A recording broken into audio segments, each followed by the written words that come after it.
Well, for the last several years, elected leaders and law enforcement in San Francisco have been debating the best way to address rampant break-ins targeting city businesses and city vehicles. And that battle has now landed on today's ballot, but it's certainly not a straightforward issue. Kelsi Thorud joins us now to sort it all out for us. Kelsi?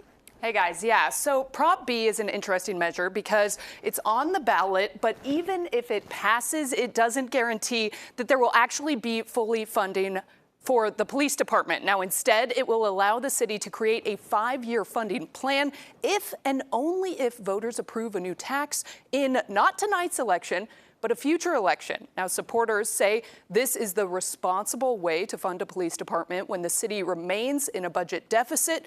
But opponents say police staffing is so important, it should be funded using existing funds, not by asking residents to pay more taxes.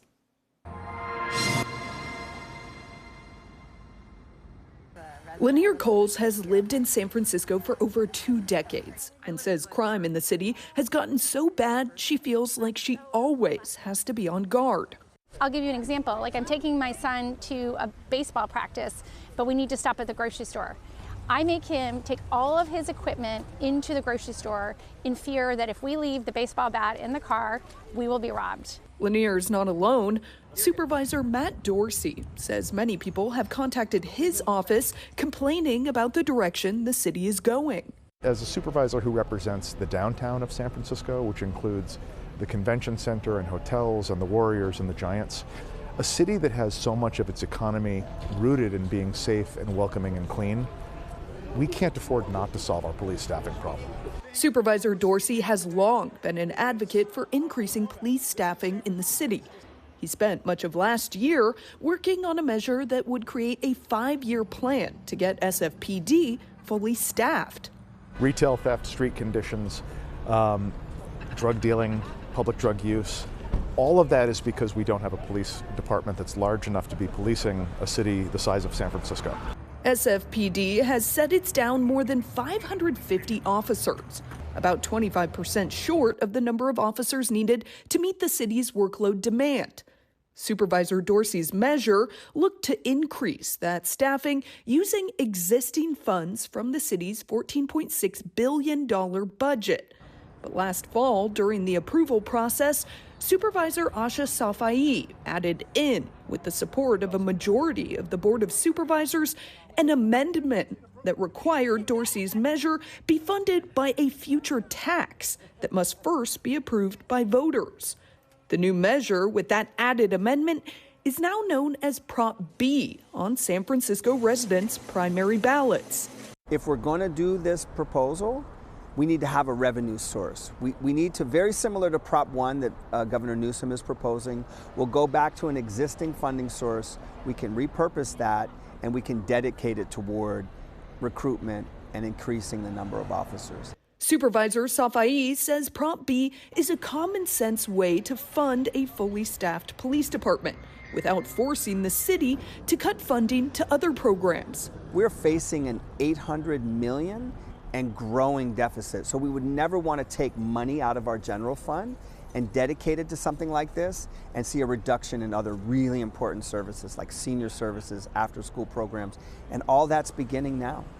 But Supervisor Dorsey says Safai essentially hijacked his measure, turning it into something he says he won't support. I've dubbed it a cop tax scheme, and I don't think voters are going for it. The sense that I have gotten from most of the residents I've talked to is that public safety staffing and police staffing should be part and parcel of what you get for just the taxes you already pay. Local neighborhood safety groups and the San Francisco Republican Party are among those who agree with Dorsey. They're campaigning against Prop B. The city should be paying for this. They're looking for an addition. If in fact people approve this, then they're going to have to go back to the voters and ask for an additional tax to pay for it. But the voters already are paying to have police. On the other side, many unions, most prominently SEIU 10-1, are campaigning in support of it.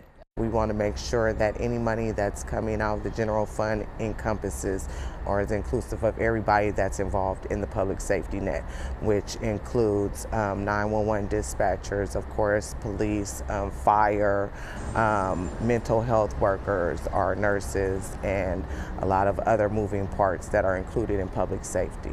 Kristen Hardy with SEIU 10-1 says Prop B is the way to go because it looks to create a plan to fully staff the police department without risking cuts in funding to other emergency services that are also dealing with staffing shortages. Because that's the only way that we're actually going to have full 100 or somewhat close to 100% of public safety is to make sure that all of these critical departments that are part of the public safety net have somewhat of a close to full staffing. But Lanier told me she believes waiting for voters to approve future funding will just lengthen the amount of time it will take to get a fully staffed police department that could help fix what she sees as a public safety crisis.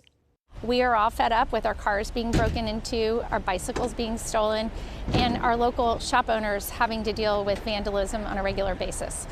That's why Lanier is siding with Supervisor Dorsey and voting no on Prop B. We'll just have to wait and see if the majority is on her side or not. Now, we, of course, are just a few hours away from polls closing, and I've already been talking to both Supervisor Safai and Supervisor Dorsey and plan on getting their reaction to tonight's results once they come in. Stay tuned for those interviews coming up during our special election night coverage. You've got a busy night ahead. It's going to be a fun one, though. It is. And public safety is such a huge issue in San Francisco. It'll be interesting to see if voters think Prop B is the answer. Yeah, we'll have to wait and see. All right, Kelsi.